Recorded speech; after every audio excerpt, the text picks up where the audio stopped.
जे न बोलता राहतं. नमस्कार मित्रांनो, मी आहे इंद्रजीत. आम्ही आहे शब्दांच्या प्रवासामध्ये. आजचा विषय आहे नात्यामध्ये स्पष्टता. नातं तुटायला मोठे भांडणं लागत नाही. कधी कधी स्पष्टता नसणं हे पुरेसं असतं.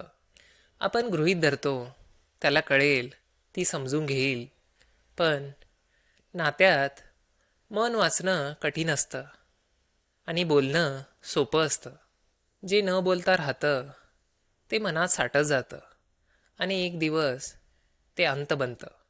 स्पष्टता म्हणजे कठोरपणा नाही, ती एक आदराची भाषा आहे.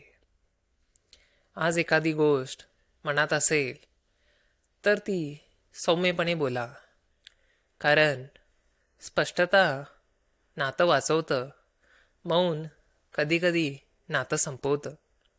हा विषय तुम्हाला आवडला असेल तर ह्याच्याबद्दल तुमची प्रतिक्रिया सांगा.